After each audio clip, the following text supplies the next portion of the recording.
Trying to find a bit of shade here at Cannes Lions makes conversation a little more comfortable. I'm pleased to say I'm joined by Marta Martinez, Chief Revenue Officer at Intersection. We talk a lot about the move towards digital in terms of advertising. What Intersection seems to be doing is kind of keeping one foot in the past. Is that a fair assumption? No, I would actually look at it differently. The last 10 years of innovation in the digital world have been centered about experiences that are exclusively living in digital devices. And so what we're looking at, and if you think about what's happening in mobile, it has radically changed expectations of consumers. And we think that because of that, there is a new frontier for digital innovation that lies between connecting physical experiences with the digital lives that we all have. So let's explain what this actually means. Essentially, kind of living billboards in cities like New York and London, where you experience a little bit of advertising, but kind of there's a transaction. You give free Wi-Fi, you give, it could be anything really. So why are you focused in that area?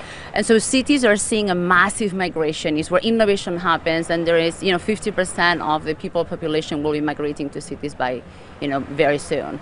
And so with that, there is a huge need of changing the consumer experience in cities. And so what we're doing first in New York, but now in London next week, is replacing the old phone booth infrastructure with a responsive city technology platform that provides free Wi-Fi so that everybody can get access, very fast access to the internet, but also content and advertising that will make that experience in the city better. You will have events that happen in the city, you'll have cultural activities, you will have, of course, transit and traffic information, you will have all of the things that will make living in the city better, more human, and we'll be able to leverage all of this smart data to connect physical and digital in a very different way. I was going to say, what's in it for you guys? Because at the end of the day, you're offering a service, you may be showing some advertising. What do those advertisers get out of it?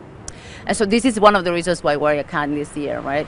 For advertisers, it is extremely important to be part of the context and provide value in real time for the consumers that they want to connect with. So we're experimenting with really, really rich models that look at advertising in a non-interruptive, but in a very value-added way.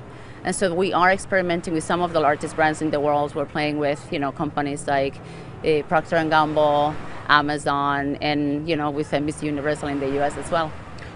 When you look at what you're offering, you need to have the support of the countries. You actually use the word infrastructure. Yeah. What's in it for them?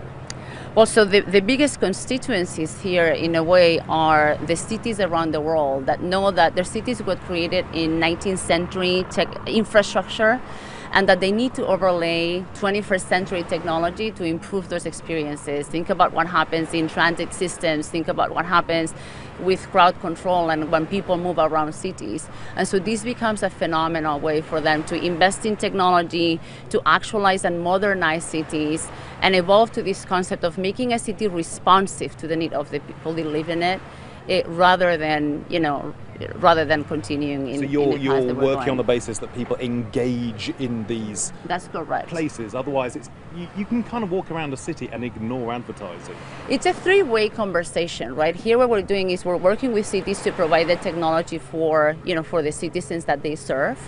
And we're getting the brands involved to be able to fund those niche experiences. It's really, really early on the game. Yes, you could ignore, but I bet you, from the feedback we're getting in New York City, now that we've been in the market for almost a year with 1,000 screens deployed across the 5 boroughs in New York, consumers are starting to look at Link as the beloved member of the community. They give them information they never had before. If there is a train delay, they can learn about it there and not have to wait.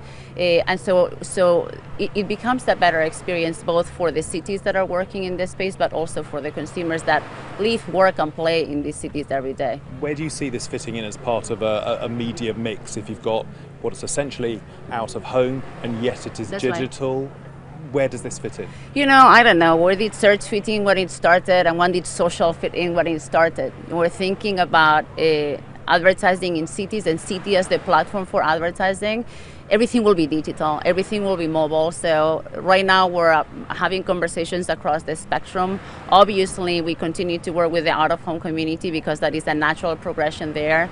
But I think that over time we're going to see a digital-first focus because of the the tremendous amount of intelligence and data that you have about people. There's a big concern about brand safety and where advertising turns up. To some extent, you kill that argument stone dead. That's it. Control. We have control. It's the one-to-many medium, and it lives in the streets of the city where you walk every day. So there aren't any concerns when it comes to to any of the viewability. It's full in view when it comes to all of the different areas. And I guess it's also very geographically targeted as well, potentially.